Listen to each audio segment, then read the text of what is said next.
안녕하세요. 저는 결혼한 지 얼마 안 된 30대 새댁입니다. 저는 지금까지 살면서 누구한테 싫은 소리 한 번 한 적 없이 살았다고 자부할 수 있을 정도로 바보처럼 살았습니다. 그런데 제 생각이 틀렸어요. 남들이 보기엔 그게 그냥 아무것도 모르는 호구로 보였나 봐요. 함부로 막 해도 되는 줄 아는 것 같았습니다. 저는 공무원입니다. 공무원 시험에 합격했을 때 날아갈 듯이 기뻤어요. 어머니도 너무 뿌듯해 하셨습니다. 그럴 수밖에 없었던 게 집안 형편이 좋지 않은 상황에서 제가 좀 힘들게 공부했거든요. 아주 어릴 때 아버지가 돌아가시고 어머니가 저를 혼자 키우셨습니다. 식당 일부터 남의 집 가정부까지 마다하지 않고 일하셨어요. 그러다가 우연히 알게 된 분의 도움으로 큰 식품 공장에 들어가게 되셨어요. 학교 급식도 들어가고 병원 식사도 들어가는 큰 회사였죠. 어머니는 적지 않은 나이에 이 일 저 일 전전하지 않고 고정으로 다닐 수 있는 직장이 생겼다는 것만으로도 기뻐서 하루도 쉬지 않고 일하셨습니다.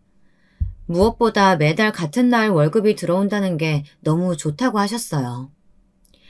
급식비 하루 이틀 늦어서 학교에서 연락 올 때마다 내가 너한테 얼마나 미안했는지 몰라. 이제 꼬박꼬박 월급 받으니까 절대 그런 일은 없을 거야. 어머니는 혼자 힘으로 저를 키우시는 것만으로도 힘드셨을 텐데 넉넉하지 못하게 키워 미안하다고 하셨어요. 첫 월급을 받으셨을 때 가장 처음으로 하신 일이 제 학원을 등록해 주신 일이었습니다. 저는 괜찮다고 했지만 어머니는 저를 위해 쓰는 돈은 하나도 아깝지 않다고 하셨어요. 거기다가 더 대단한 건 어머니는 힘들다는 말을 한 번도 한 적이 없으시다는 겁니다. 새벽에 가장 먼저 출근해 가장 늦게 퇴근하면서도 말이죠. 더군다나 마음씨도 고우세요. 평생 힘들게만 사셔서 그런지 어렵게 사는 사람들을 보면 그냥 지나치지 못하셨습니다. 근무하시는 회사가 음식을 만드는 회사다 보니 공장에 버려지는 재료들이 많았나 봐요. 아까운 음식이 버려지는 게 아무래도 마음에 좋지 않으셨는지 근무하는 회사 사장님에게 어머니가 건의해 한 달에 두세 번씩 보육원이나 불우한 이웃들을 도울 수 있는 봉사에 참여하기도 했었어요. 어린 제가 봐도 어머니는 존경할 만한 분이었습니다. 그런 성실한 어머니를 보며 자라서인지 저도 어머니를 닮고 싶었어요.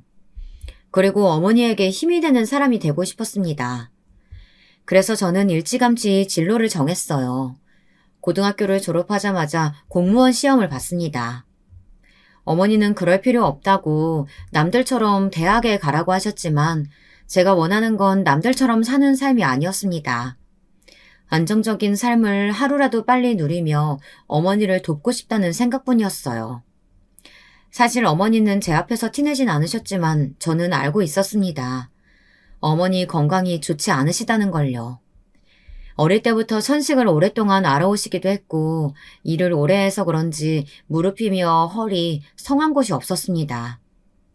제가 고등학교 때 일이에요. 학교가 일찍 끝나 어머니가 일하시는 회사로 간 적이 있었어요. 어머니는 공장 앞에 줄줄이 세워져 있는 트럭에서 제 몸만한 한 박스를 들고 공장으로 나르고 계셨습니다. 혼자서 말이죠. 그전까지 어머니가 그냥 회사에서 일하는 줄만 알았지 직접 일하시는 모습을 본 건 처음이었어요. 아줌마, 굼뜨기 아직도 그러고 있으면 어떡해요? 뒤에 차에서도 물건 다 빼야 되는데. 아이고, 내가 오늘따라 허리가 펴지질 않네. 알았어요. 금방 후다닥 할게요. 공장 안쪽에서 멀끔하게 정장을 입고 나온 젊은 직원이 어머니에게 소리를 지르는데 어머니는 인상 한번 쓰지 않고 웃으며 한눈에 봐도 무거워 보이는 배추 박스를 들어내리시더라고요. 그때 알았습니다. 어머니가 지금까지 얼마나 힘들게 일했는지 말이죠. 저는 그래서 공무원을 선택했습니다. 남들 앞에 내세울 수 있고 안정적인 직장으로는 최고니까요. 제가 사실 재주가 별로 없어요. 할 줄 아는 거라고는 그나마 성실한 것 말고는 없습니다. 남들이 대학 가서 진로를 고민하고 스펙 쌓을 시간에 저는 하루라도 빨리 공무원이 돼서 자리를 잡으면 좋겠다 싶었죠. 제 계획은 나쁘지 않았습니다. 수능 준비로 바쁜 친구들 사이에서 저는 공무원 시험 준비를 열심히 했어요. 덕분에 고등학교 졸업하고 20살이 된 해에 자랑스러운 9급 공무원이 됐습니다. 공무원만 되고 나면 아무 문제 없을 줄 알았는데 아니었어요. 시작부터 삐걱댔습니다. 하필이면 전혀 연고지도 없는 지역으로 발령이 나 평생 살아온 지역을 벗어나야 했습니다. 저는 태어나 처음으로 어머니와 떨어져 살아야 했어요. 몸도 성치 않으신 어머니를 혼자 두고 나와 살아야 한다는 것도 걱정이었고, 어머니 없이 저 혼자 살아가야 한다는 것도 너무 막막하고 겁이 났습니다. 엄마, 나 없다고 또 식사 대충 때우고 일만 하면 안 돼? 밥 잘 챙겨 드시고 아프면 바로바로 병원 가는 거야. 나랑 약속해? 알았지? 늙으면 원래 다 여기저기 아프고 하는 거야. 내 걱정은 말고 너나 시청 가서 윗사람들한테 잘하고 예쁨 받으면서 일해.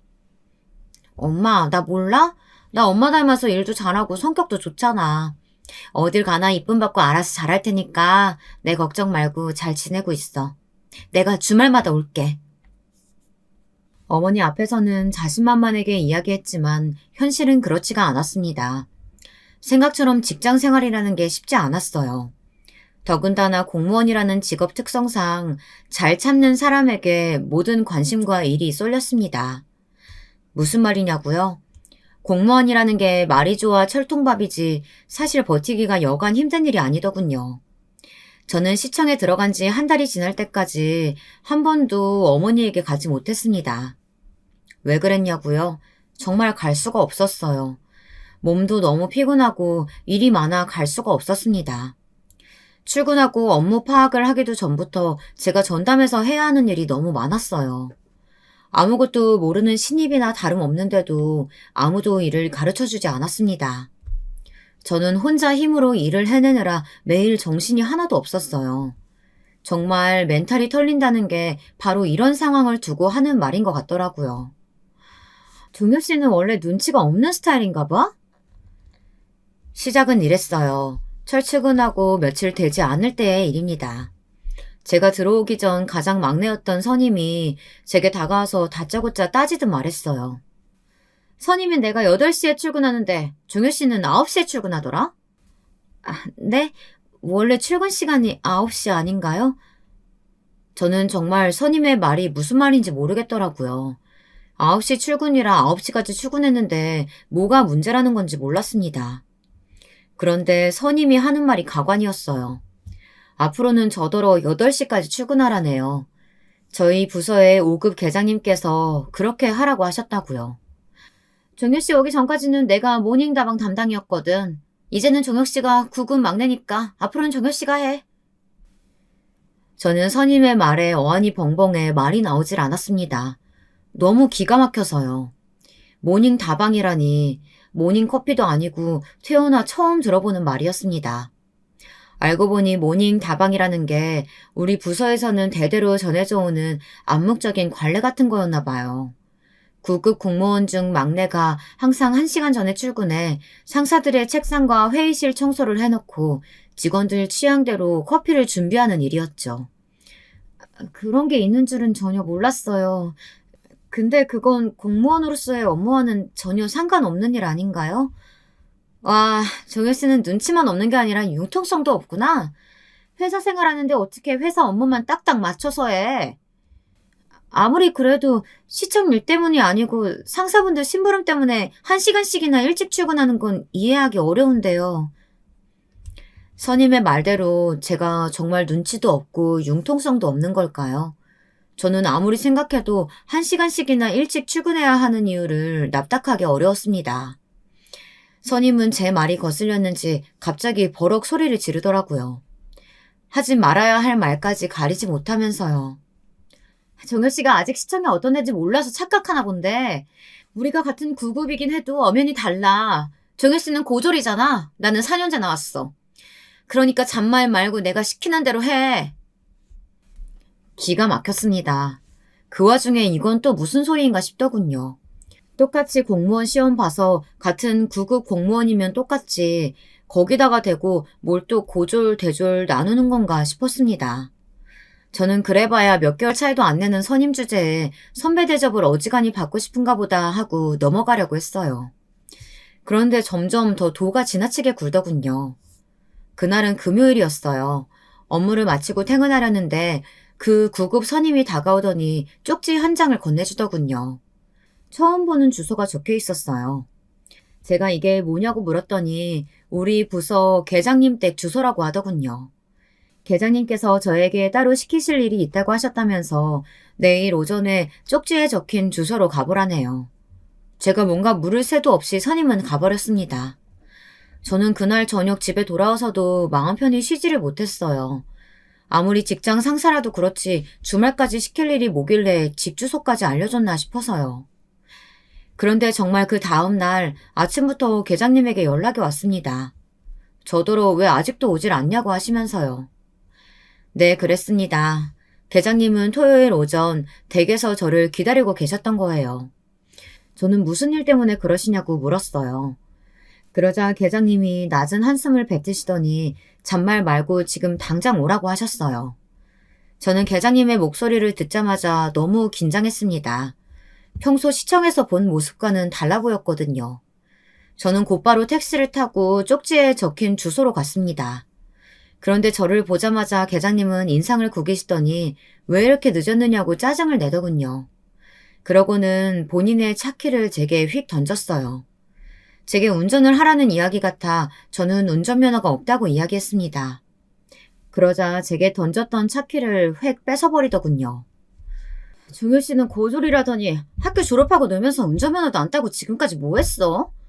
아이고, 배운 게 없으면 몸으로라도 때울 줄 알아야지. 쓸모가 없네 없어. 저는 주말 아침부터 제가 왜 이런 소리를 듣고 있어야 하나 기분이 상했습니다. 저는 도대체 무슨 일 때문에 부르신 거냐고 물었어요. 우리 큰딸이 오늘 피아노 콩쿠르 대회 있어서 운전 좀 해달라고 불렀더니 운전도 못하는 사람을 괜히 기다렸네. 나 콩쿠르 갔다가 올 테니까 우리 둘째 좀 봐줘. 남편이 출장 중이라 애 봐줄 사람이 없거든.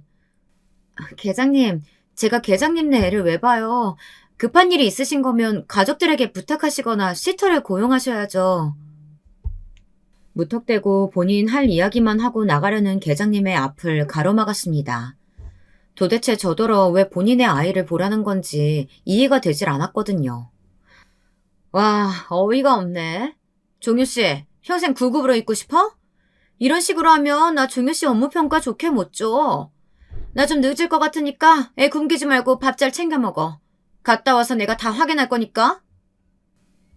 세상에, 뉴스에서만 보던 일이 실제로 제게 일어났습니다. 이런 게 바로 직장 내 괴롭힘인가 싶더군요. 상사라고 업무평가를 인질로 삼아 사적인 일에 직원들을 마음대로 휘두르고 있었어요. 9급 선임은 지금까지 자신이 해오던 일을 저에게 다 떠넘긴 거였죠. 저는 어쩔 수 없이 그날 하루 종일 계장님네 둘째를 돌봤습니다. 태어나 처음으로 5살짜리를 먹이고 재웠어요. 어머니를 따라 보육원에 가서 봉사하는 일과 별로 다르지 않았지만 마음이 달랐습니다. 자꾸만 울컥울컥 눈물이 차올랐어요. 그 이후에도 계장님은 개인적인 일에 자꾸만 저를 부르셨습니다. 계장님 댁 집안 행사 때는 물론이고 시댁 김장에 아이들 픽업까지 별의별 일에 저를 다 부르셨어요. 명분은 일하면서 애 키우는 게 이렇게 힘든 거다. 종효 씨는 결혼하지 말아라 라고 힘든 척하면서 결국은 제가 거절하지 못하게 말을 돌려 계속 사적인 일을 시키는 거였죠. 계장님이 정말 급한 일이 있으셔서 제게 도움 청하는 거라면 들어드릴 수는 있어요. 하지만 제 업무 평가를 빌미로 자꾸만 사적인 일을 시키시면 시청에 신고서를 제출할 수밖에 없습니다. 저는 고민 끝에 계장님에게 제 생각을 말씀드렸어요. 더는 참을 수가 없더라고요. 종효 사문관은 일에 욕심이 없나 봐? 고졸의 9급이라 불쌍해서 내가 기회주는 거 아니야. 나랑 가깝게라도 지내야 그나마 조금이라도 위로 올라갈 수 있지 않겠어? 평생 말단 9급으로 살 거야? 계장님 고정하세요. 종효 사무관이 나이가 어려서 아직 뭘 몰라서 그래요.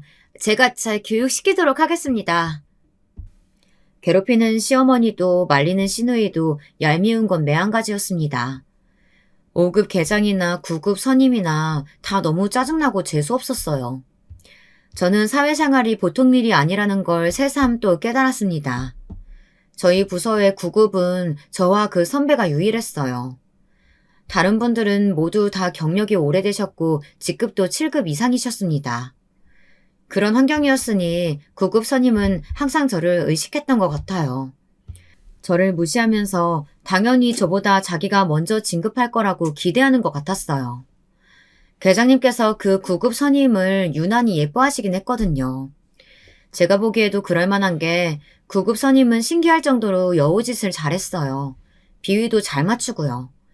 계장님이 머리만 조금 자르고 와도 어떻게 알고는 너무 잘 어울리네, 계장님 때문에 자기도 단발병에 걸리겠네 등등 이빠른 소리를 쉬지도 않고 잘했어요. 거기다가 계장님이 해야 할 일까지 본인이 굳이 도맡아 하겠다고 나서서는 결국은 제게 시켰다는 겁니다. 커피를 타는 잔심부름이나 굳은 일이야 제가 막내니 억울해도 꾹 참고 한다고 하지만 5급 계장님이 하시는 일까지 제게 시키는 건 말이 되질 않았어요. 선임 사무관님께서 시키시는 일이라 제가 어떻게든 혼자 해결해 보려고 했는데요. 도저히 제 선에서 진행할 수 있는 일이 아닌 것 같아요. 이건 계장님께 못하겠다고 말씀드려야 할 것 같아요. 저는 제가 할 수 없는 일이라고 솔직하게 말씀드렸습니다. 그리고 어차피 제가 해야 할 일도 아니었고요. 그런데 제 말에 9급 선임의 표정이 싹 굳어버리더군요. 종효씨 말이 좀 이상하다. 꼭 우리가 종효씨한테 다 시킨 것처럼 말하네? 사실 제 일이 아닌 건 맞잖아요. 안 그래도 제 업무만으로도 벅찬데 매번 감당하기 힘든 일까지 맡기시잖아요. 내내 속으로 꾹 참아왔던 게 터져버리고 말았습니다. 사실 저에게 일을 떠넘긴 게 한두 번이 아니었거든요. 제 일도 아닌 일을 밤새 야근까지 하며 해내야 하는 것도 화났지만 더 이상했던 건 제가 한 일을 마치 자신들이 한 일처럼 위에 보고했다는 겁니다. 저는 지난 몇 년 동안 바보처럼 참고만 있었어요. 쭉 8시에 출근을 하면서요. 그 잘난 모닝 다방인지 뭔지도 열심히 했고 재수없는 선임이라도 같이 일하는 직장 상사이니 웬만한 거는 다 참고 넘겼습니다. 그런데 몇 년 동안 참다 한마디 한 거 가지고 선임이 아주 난리를 치더군요. 와, 종효씨, 일부러 직원들이 있는 앞에서 이러는 거야? 우리가 종효씨한테 일 몰아주고 괴롭힌 것처럼 소문내서 나 제대로 쪽팔리게 하려고? 저는 절대 사람들 앞에서 일부러 그런 게 아니었습니다.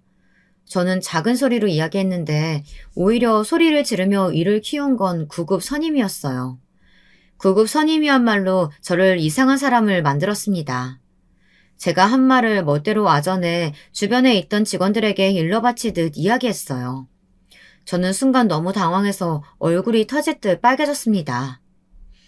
그날부터였습니다. 저는 저희 부서 내에, 아니 어쩌면 시청 전체에서 개념 없는 9급 공무원으로 찍혀버렸어요. 제가 처음 시청에 들어왔을 때부터 저를 괴롭힌 건 본인이면서 오히려 제가 9급인데 선배 대접 받고 싶어 한다고 사람들에게 험담하고 다닌 것처럼 말을 꾸며냈더라고요. 저는 제가 하지도 않은 짓이니 소문이야 금방 잦아들 거라고 생각했습니다.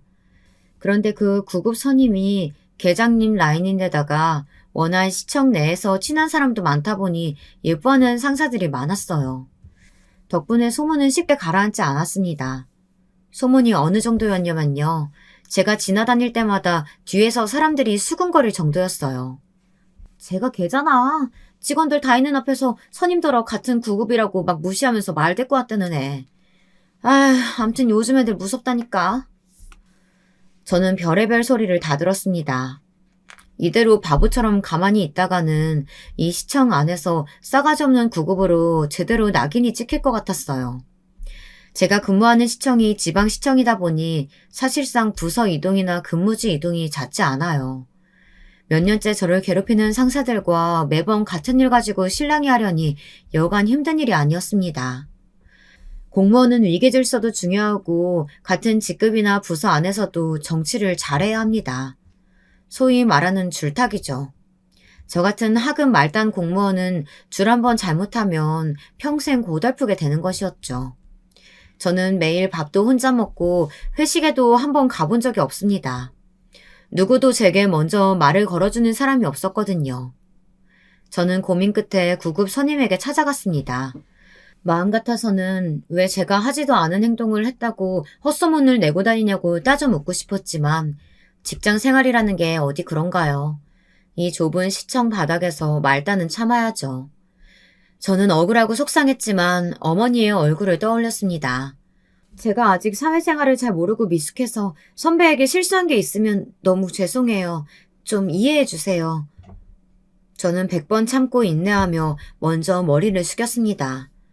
앞으로의 제 공무원 생활을 위해서라고 마음을 다잡으면서요. 그런데 선임은 제 사과에도 팔짱을 끼며 저를 아래로 대충 깔보더니 그럴 줄 알았다는 듯 웃더군요. 그러게 구급의 고졸 출신이면 네 주제를 알아야지. 어디서 감히 선임한테 말대꾸를 해. 앞으로 조심해. 또 내 앞에서 거슬리게 굴었다가는 그때는 아예 이 시청에서 얼굴도 못 들게 다니게 해줄 테니까. 그러면서 한다는 말이 제가 구급 공무원의 망신이랍니다. 국민 세금으로 월급 받는 공무원이 대학도 안 나왔다는 게 말이 되냐고요. 저는 그런 소리를 듣고도 멍청하게 바보처럼 서 있었습니다. 주먹을 꾹 쥐고 참았어요. 더는 사람들에게 욕먹고 혼자 있고 싶지 않았습니다. 저도 다른 사람들처럼 직장 동료들과 밥도 같이 먹고 당당하게 회식에도 가고 싶었어요. 그날 집에 돌아와 저는 얼마나 울었는지 몰라요.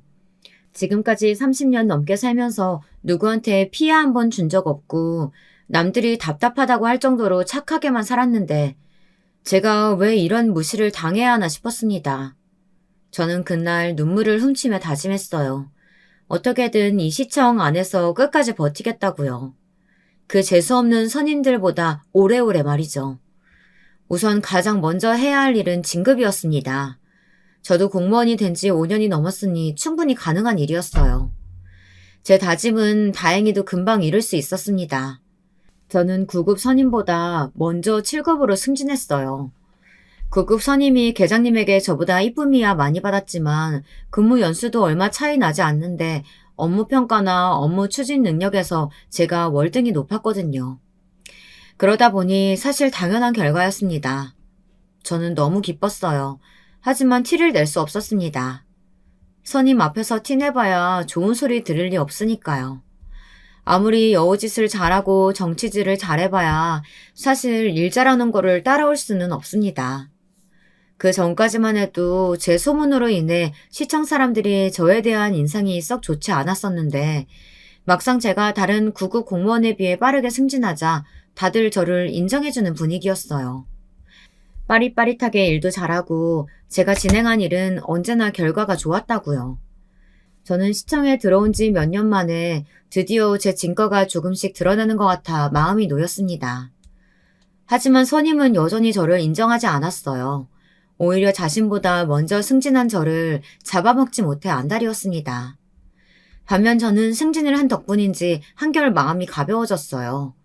저를 볼 때마다 눈을 흘기고 다른 직원들과 제 뒤에서 속삭거려도 전처럼 기분 나쁘지 않았습니다. 제 자존감이 한결 올라간 것 같았어요. 그러던 어느 날이었습니다. 제가 결혼을 하게 됐어요. 전에는 시청 일이 너무 힘들어서 연애할 생각도 못했는데 승진을 하고 나니 연애도 알아서 슬슬 풀렸습니다. 남편은 어머니가 봉사 다니는 보육원 원장님께서 소개해 주셨어요. 저도 어머니를 보러 가는 날이면 종종 함께 봉사를 갔었었는데 그때마다 원장님께서 저를 좋게 봐주셨더라고요. 남자가 인물도 좋고 성격도 좋은데 집안이 아주 빵빵해.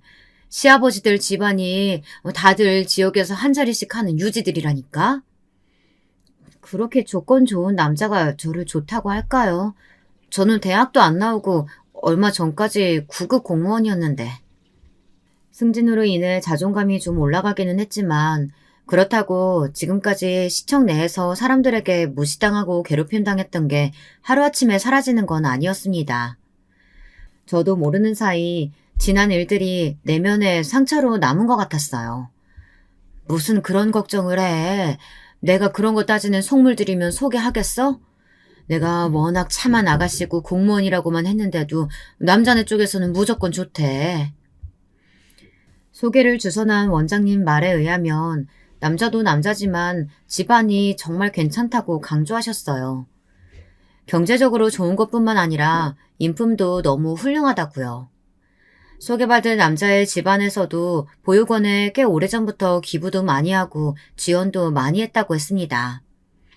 원장님 말씀대로 남편은 정말 좋은 사람이었습니다. 시부모님도 마찬가지였어요. 홀어머니의 외동딸, 거기다가 고졸인 저를 전혀 편견 없이 바라봐 주셨습니다.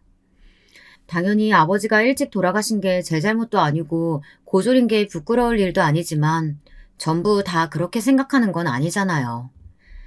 시부모님은 저를 너무 예뻐해 주셨습니다. 안싸돈 닮아서 며느리 될 애가 인상이 참 좋네요. 거기다가 시청에서도 일찌감치 인정받아 승진도 제일 빨리 했다고요? 아이고, 안사돈께서 너무 기특하시겠어요. 상견례 자리에서 시아버지는 어머니에게 저 같은 딸이 있어 너무 좋겠다고 하셨어요. 어머니께서는 제가 원래 어릴 때부터 의젓했다고 그 흔한 사춘기 한 번 없었다고 칭찬하셨습니다. 그러자 시어머니까지 나서셔서 맞장구를 치셨어요. 어쩜 여자 몸으로 혼자 이렇게 딸을 잘 키우셨어요. 너무 대단하세요. 앞으로 우리 다 한 가족이니까 모든 힘든 일 있으시면 다 말씀하세요. 저희가 할 수 있는 한 힘껏 돕겠습니다. 저는 항상 어머니만 생각하며 어떻게 하면 어머니를 행복하게 해드릴 수 있을까만 생각하며 살았습니다. 그런데 제 인생에 이런 복이 다시 있을까 싶을 정도로 좋은 남자를 만났어요.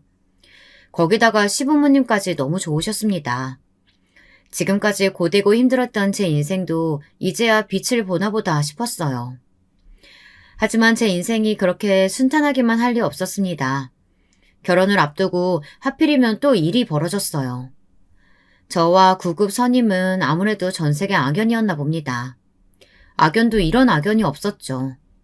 글쎄 저와 같은 날 결혼을 한다더군요. 워낙 친하질 않다 보니 서로 결혼하는 줄도 모르고 있다가 청첩장을 돌릴 때 알아버렸어요. 같은 날짜에 시간대도 비슷한데 결혼식장 위치가 멀어서 시청 직원들 입장에는 곤란할 것 같더라고요. 다들 제 앞에서 대놓고 말하지는 않았지만 하필이면 이렇게 예식날을 정하냐고 수군거리는 분위기였습니다. 사실 다른 부서 사람들이야 크게 상관없었어요. 저보다야 다들 9급 선임이 아는 직원들이 많았으니 제 결혼식에는 올 리가 없었죠. 하지만 저희 부서 사람들은 고민하는 눈치였어요. 저와 더 가까워도 9급 선임이 워낙 성격이 요란하니 제 결혼식에 오겠다고 말하기 곤란해하는 것 같더라고요. 사실 가장 중요한 건 계장님의 의견이었습니다. 이러니 저러니 해도 아래 직원 입장에는 곤란한 상황에서 차라리 계장님이 정해주는 게 편하니까요. 계장님께서는 이제 와서 결혼식 날짜를 바꿀 수 있는 것도 아니니 차라리 인원을 나눠서 반반 가까운 쪽으로 가자고 하셨습니다. 그게 같이 일하는 동료들끼리 서로 마음 상하지 않을 것 같다고요. 문제는 계장님께서 9급 선임이 아닌 제 결혼식에 오겠다고 한 게 화근이 되었습니다. 계장님 댁이 제가 식을 올리는 식장과 더 가까웠거든요. 그런데 그 사실이 9급 선임은 싫었나 봐요. 그때부터 자꾸만 직원들 다 있는 데서 대놓고 툴툴거리더라고요. 계장님이 한식 좋아하셔서 일부러 갈비탕 나오는 곳으로 예약한 건데 계장님 안 오신다고 하니까 저 너무 서운해요. 저희 부모님 계장님께 꼭 소개해드리고 싶었는데. 나도 못 가서 너무 아쉽지.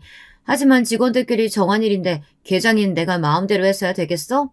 축의금 많이 보낼 테니까 너무 서운해하지 마.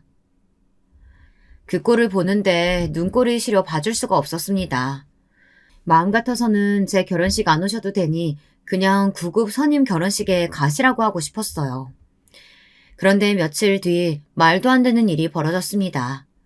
시청 내에 계장님에 대한 이상한 소문이 돌기 시작했어요. 사실은 계장님이 이혼했는데 시청 사람들한테 지금까지 아닌 척 연기하고 다녔다는 소문이었습니다. 같은 부서 직원이 직접 계장님 집에 갔다가 알게 된 사실이라고요. 저는 소문을 듣고도 당연히 모른 척 했습니다. 계장님의 개인적인 일이니 신경 쓰지 않았어요. 좁다면 좁은 시청 내에서 소문이라는 건 언제나 흔하게 있는 일이었으니까요. 그런데 그 일로 말도 안 되는 일이 벌어졌습니다. 괜한 똥물이 제게 튀었어요. 아무래도 내가 잘못 생각한 것 같아. 결혼식은 사적인 일인데 내가 멋대로 누구는 여기로 가라 저기로 가라 할 권한은 없는 건데 내가 괜히 나섰어.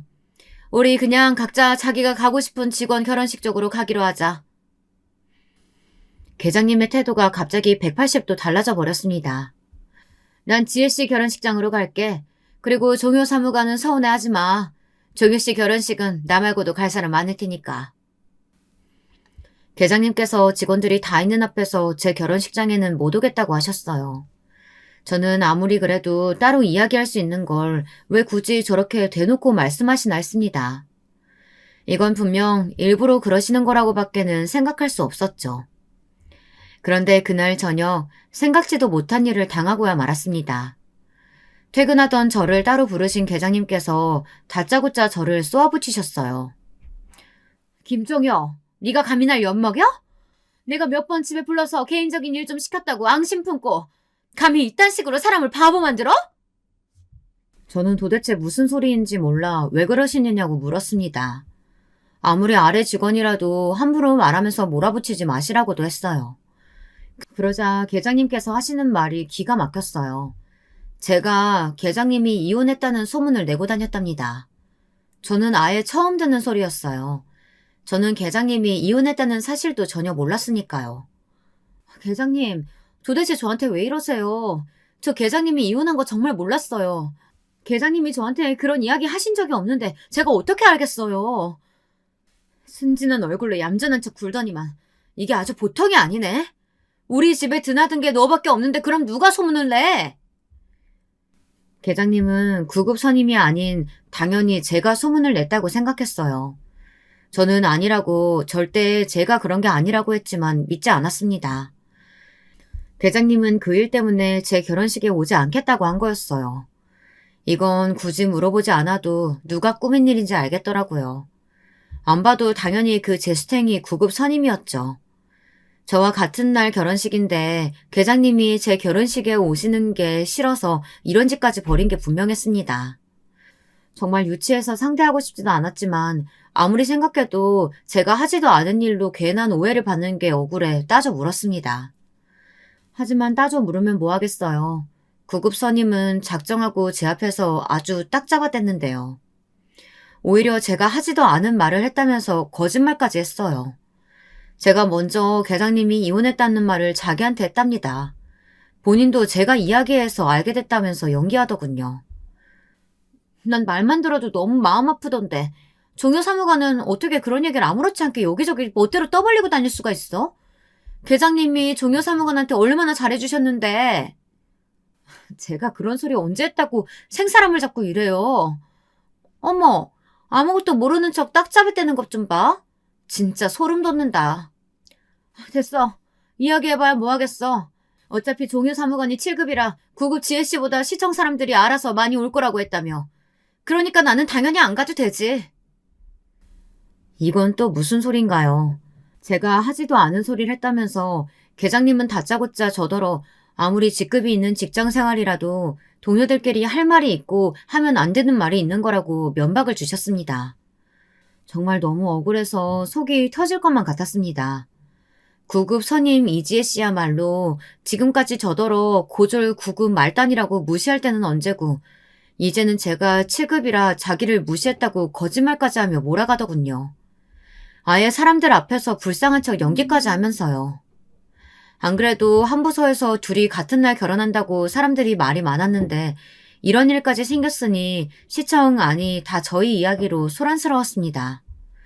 그럴만하죠. 진실이 뭐든 간에 사람들이 듣기엔 아주 재미있는 가십이니까요. 소문은 일파만파 퍼져 저는 승진 좀 빨리 했다고 나이 많은 선배를 9급이라고 무시하는 개념 없는 애가 되어 있었습니다. 지금까지 별의별 일을 다 겪었지만 그 일은 견디기 힘들었어요. 정말 공무원을 그만둬야 하나까지 생각했습니다. 다른 지역이나 다른 기관으로 이동을 한다고 해도 이 좁은 지역에서 소문이란 건 쉽게 잊히질 않으니까요. 하지만 시청을 그만두면 이제와 제가 뭘 할 수 있겠어요. 고졸에 그 흔한 운전면허 한 장 없는데 말이죠. 사실 시청 안에서 이상한 직원으로 낙인 찍히고 제가 하지도 않은 일을 가지고 사람들에게 손가락질 받는 것도 당연히 서러웠지만 사실 제일 힘든 건 제 결혼식에 시청 사람들이 아무도 오지 않을 수 있다는 불안감이었습니다. 명색이 공무원인데 제 직장 동료들이 아무도 오지 않으면 시부모님께서 어떻게 생각하실지 걱정이 됐어요. 제가 시청 일로 힘들어할 때 가장 큰 힘이 되어준 건 바로 남편이었습니다. 자기가 잘못한 게 없고 떳떳한데 뭘 걱정해. 그 선임이랑 계장이라는 사람이 해도 해도 너무하는 것 같아. 우리 더는 참지 말고 아버지한테 이야기해보자. 자기도 알지? 우리 아버지 지역에서 유지나 다름없어. 아버지 말 한마디면 그런 사람들 자르는 건 일도 아니야. 저는 남편에게 말이라도 고마웠습니다. 지금까지 언제나 저는 혼자라고 생각했어요. 어머니와 떨어져 살면서 매일 시청에서 받는 스트레스를 온전히 혼자 감수했었거든요. 그런데 남편이 저를 위해 뭐든지 해줄 것처럼 말해주니 너무 든든했습니다. 저에게도 제 편이 생긴 것 같아서요. 남편에게 시부모님에게는 이야기하지 말아달라고 했어요. 결혼도 전에 직장 생활도 스스로 하지 못하는 못난 며느리로 보이고 싶지는 않았거든요. 저는 지금까지 해오던 대로 이번 일도 꿋꿋이 잘 해결해 나가기로 했습니다. 그런데 우려하던 일이 현실로 일어났습니다. 저희 부서 사람 중 누구도 제 결혼식에 오질 않았어요. 단 한 명도 말이죠.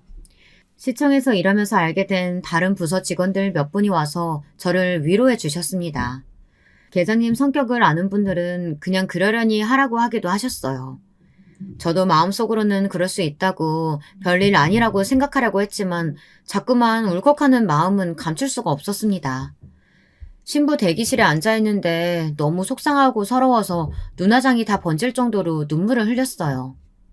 저는 다시 한번 마음을 다잡았습니다. 그런 몰상식한 인간들과는 다신 상종하지 않기로요. 제가 공무원이 된 이유는 제가 사랑하는 어머니를 위해서였습니다. 그런 정신 나간 인간들 때문에 제 미래를 포기할 수는 없었어요. 거기다가 상황이 많이 달라졌습니다. 저에게는 든든한 가족이 더 많이 생겼으니까요. 괜히 풀죽어 기죽을 필요가 없었습니다. 저는 제 할 일을 더 열심히 했어요.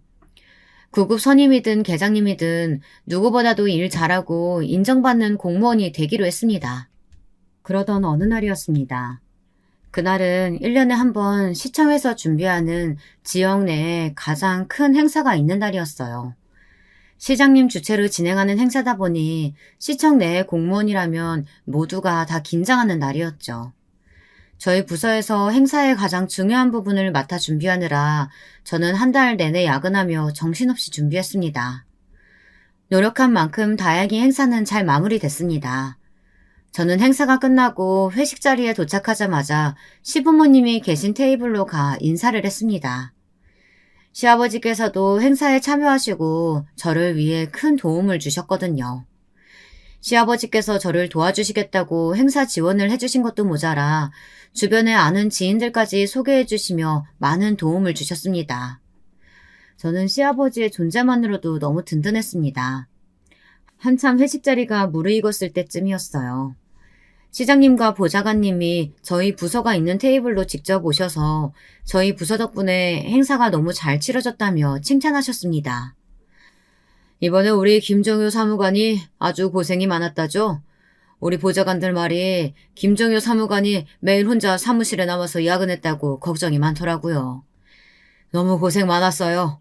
결혼한 지도 얼마 안 된 신혼인데 시청에서 너무 부려먹는다고 남편이 내 욕 좀 했겠어. 시장님의 칭찬과 농담에 저는 민망해 어쩔 줄 몰랐습니다. 그래서 저는 처음 맡아보는 행사라 잘하고 싶은 마음에 그런 거라고 둘러댔어요. 시장님이 자리로 돌아가시고 난 뒤 저희 부서 테이블 분위기가 좋지 않았어요. 함께 앉아있던 팀원들이 슬슬 계장님의 눈치를 살피는 것 같았습니다.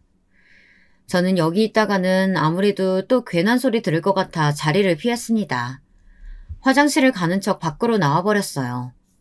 그런데 역시나 이런 좋은 기회를 그냥 넘어갈 리 없는 구급 선임이 슬쩍 계장님을 끌고 저를 따라 나왔더라고요. 종려 사무관은 나이가 들어도 어쩜 그렇게 눈치가 없어? 계장님이 버젓이 계신데 시장님 앞에서 혼자 행사 준비 다 한 것처럼 굴어야겠어? 누가 보면 우리가 종려 씨한테 일 다 넘기고 아무것도 안 한 줄 알겠네. 굳이 화장실을 가려던 저를 끌고 식당 옆 구석으로 데리고 가 안 해도 될 말들을 짓거렸습니다. 제가 언제 혼자 다 한 것처럼 말했다고 그러세요. 그리고 엄연히 따지자면 행사 준비 한창일 때도 다들 저만 빼고 칼퇴근하신 건 맞잖아요. 시청 안도 아니고 어차피 회식 자리니 저도 할 말은 해야겠다 싶었습니다. 그런데 담배만 뻐끔뻐끔 피어대던 5급 계장님이 저를 빤히 쳐다보시더군요. 아주 날이 바짝 선 눈으로요. 어머, 계장님, 얘 말하는 것 좀 봐요. 그거야 팀원들 각자 다 집안에 일이 있으니까 어쩔 수 없이 간 거지. 우리가 뭐 일부러 그랬겠어? 어차피 행사도 잘 끝냈고 시장님께 칭찬도 받았으니 저도 좋게 넘어가려고 했습니다. 하지만 꼴에 잘났다고 뻔뻔하게 구는 꼴이 정말 보기 싫었어요. 말이 나왔으니까 하는 말인데요. 선배들 일부러 저 괴롭히려고 그러신 거 맞잖아요. 다들 집안일 있다고 일찍 가셔놓고 저만 빼고 회식한 거 누가 모를 줄 알아요? 제가 퇴근하다가 근처 노래방으로 다 같이 들어가시는 거 다 봤거든요.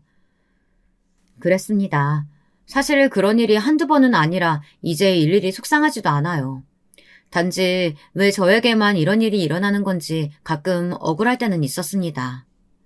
아니, 김종효 사무관님, 지금 무슨 소리라는 거예요? 우리가 언제 사무관님만 빼놓고 그랬다고. 와, 완전히 생사람 잡네. 가게 안에 있던 사람들이 하나 둘씩 밖으로 나왔습니다. 조금 전까지 반말을 찍찍해대며 소리를 지르던 선임은 주변을 일식하더니 괜히 존댓말을 해댔어요. 가소롭더군요. 제가 그날 너무 속상해서 남편이랑 통화까지 했는데 제가 기억을 못하겠어요? 남편도 제 얘기 듣고 얼마나 속상했는지. 선배님들 직장 내 따돌림으로 신고까지 하라고 했다고요. 저는 이때다 싶었습니다. 주변에 사람들이 많으면 많을수록 좋다고 생각했어요. 저희 부서 사람들의 만행을 다 알리고 싶어서요. 짝! 그 순간 생각지도 못한 일이 벌어졌습니다. 술에 취해 빨개진 얼굴로 담배만 연신 피워대던 계장님이 갑자기 제게 달려들더니 제 뺨을 내리쳤어요. 그것도 한 대도 아닌 여러 번을 갈겼습니다. 제 뺨이 새빨갛게 부어올랐습니다. 순간 옆에 있던 구급 선임도 놀랐는지 계장님을 말릴 정도였죠. 계장님 왜 이러세요? 시청 사람들도 많은데 그만하세요. 이 손 안 놔? 여기가 어디라고? 감히 따돌림이니 뭐니 그런 개소리라고 있어. 네가 앞에서는 얌전한 척 굴더니만 내 대해서는 뭐 신고 안 해 만회하면서 내 인생 조질 생각만 하고 있었구나. 술에 취해서인지 아니면 너무 흥분해서인지 계장님은 이성을 잃은 것 같았습니다. 나이도 50이 다 되신 분이 힘이 얼마나 센지 저를 밀치는 힘에 저는 그만 바닥에 넘어지고 말았습니다. 제가 들고 있던 가방까지 바닥에 다 내동댕이 쳐졌어요. 내가 김종효 전년 처음 봤을 때부터 마음에 안 든다고 초장에 잡으라고 했어 안 했어? 멍청한 것들이 무식한 고졸년 하나 어쩌지 못해서 결국은 사람을 이렇게 돌아버리게 만들어. 지금까지 얌전한 척 뒤로 호박씩 깐 건 제가 아니라 계장님이었습니다. 사람들 앞에서는 항상 고고한 척 하시더니만 결국 본색을 드러내신 거죠. 계장님도 워낙 욕심이 많고 승진에 목말라 있던 분인 건 알았지만 이 정도인 줄은 몰랐습니다. 시장님께 제가 칭찬을 받은 것만으로도 마음에 안 들었는데 제가 괴롭힘이니 뭐니 하는 소리까지 하니 도저히 흥분을 참지 못하신 거죠. 최근 들어 공무원뿐 아니라 직장 내 따돌림이나 괴롭힘에 대한 문제가 불거지며 누군가 책임져야 하다 보니 상사들 입장에서는 예민해질 수밖에 없었죠. 하지만 그렇다고 해서 저에게 손찌검까지 하다니 이건 말이 되질 않았습니다. 저는 너무 놀라 어안이 봉봉해 말도 잘 나오지 않았어요. 그때였습니다. 담배를 피우러 가게 밖으로 나오던 시아버지께서 하필이면 이 거지 같은 광경을 보고 마셨어요. 붉게 부어오른 제 얼굴을 보시고 이상함을 감지하신 시아버지는 곧바로 제 곁으로 다가오셨어요. 그리고 바닥에 떨어져 있는 제 가방을 보시고는 인상을 구기셨습니다. 이게 다 뭐야?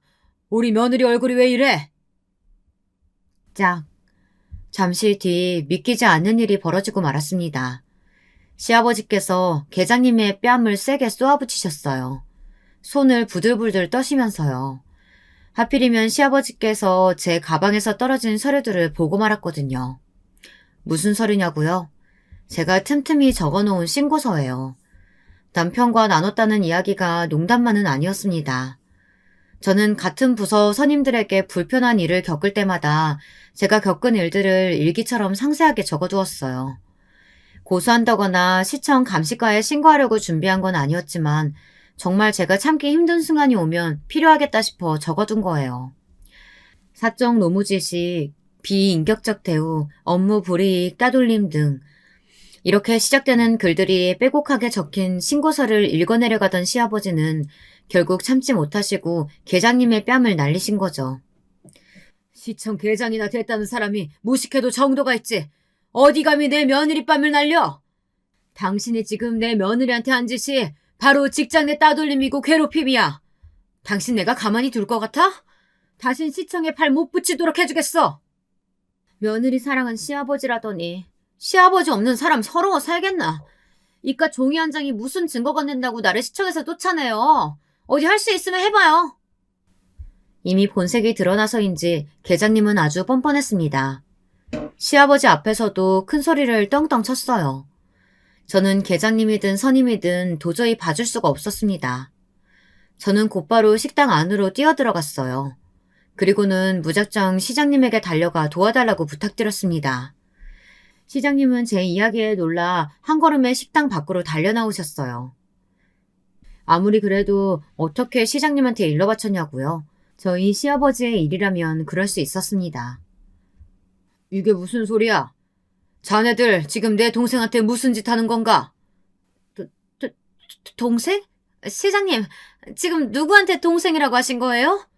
누구긴 누구야? 여기 김종효 사무관 시아버지가 뇌 하나밖에 없는 동생인데. 그랬습니다. 시장님께서는 바로 저희 시아버지의 친형님이셨어요. 다들 저를 미워하고 무시해서 제 결혼식에 오질 않았으니 알 턱이 없었죠.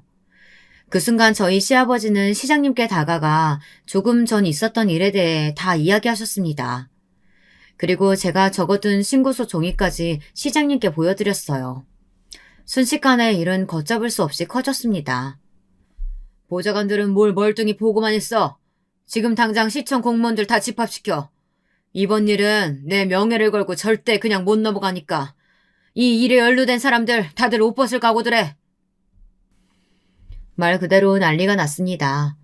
회식 자리에 있던 공무원들과 집에 돌아간 공무원들까지 다시 다 소환돼 시청으로 모였어요. 그리고 지난 몇 년 동안 있었던 시청 내의 불합리한 업무 지시나 직원들 사이에 있었던 아주 사소한 따돌림, 괴롭힘, 그런 관련 문제들을 하나하나 다 조사하라고 지시하셨어요. 바로 다음날부터 시청은 발칵 뒤집혔습니다. 저와 저희 부서 사람들뿐 아니라 시청 내에 공무원들이 개별적으로 다 조사를 받고 진술에 참여했어요. 저는 몇 년 동안 제가 당했던 일들을 상세하게 이야기했습니다. 그날 이후 어떻게 됐냐고요? 계장님과 구급 선임은 징계를 받았어요. 남편과 시부모님은 시장님께 그 정도로는 용서할 수 없다고 지금 당장 잘라버리라고 하셨어요. 그런데 사건이 있고 얼마 뒤 계장님과 구급 선임이 저를 찾아오셨습니다. 정효 씨도 우리 집 와봤으니까 알잖아. 나 사실 남편이랑 헤어지고 혼자 애 둘 키우느라 정신이 없어. 공무원이라고 해봐야 월급 얼마 되지도 않은 거 가지고 혼자 애 키우느라 정말 아등바등 사는데 이대로 나 공무원 잘리면 애들이랑 나랑 거리로 나 앉아야 돼. 그렇게 자식 걱정하고 잘리는 게 무서운 분이셨으면 저한테도 그렇게 모질게 굴면 안 되는 거죠. 종효 씨, 미안해. 내가 정말 잘못했어. 용서해줘.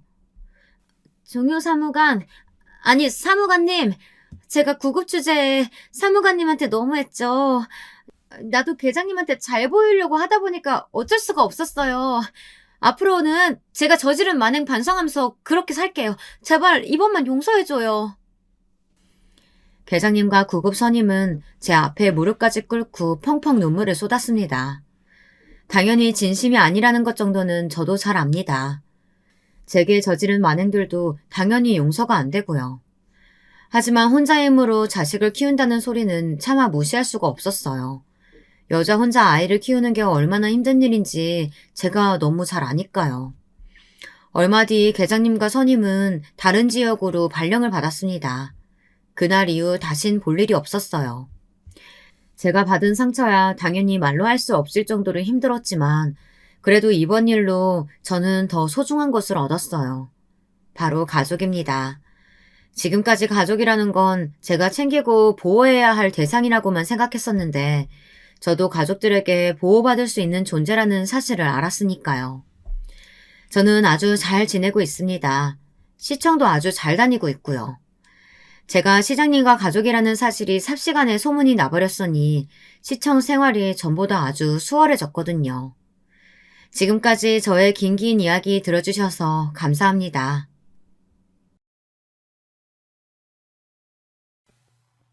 안녕하세요. 여러분들은 살면서 누군가의 대가 없는 호의를 받으신 적이 많으신가요? 저는 살면서 그런 호의를 받아본 기억이 별로 없다고 생각했는데 최근에 일어난 일로 다시금 생각을 고쳐먹게 되었어요.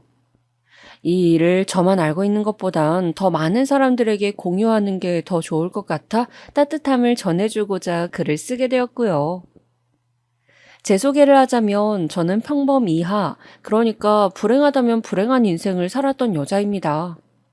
생각해보면 저의 삶은 항상 낭떠러지 바로 앞에 있는 것처럼 위태롭고 불안했습니다. 어린 시절부터 그랬죠.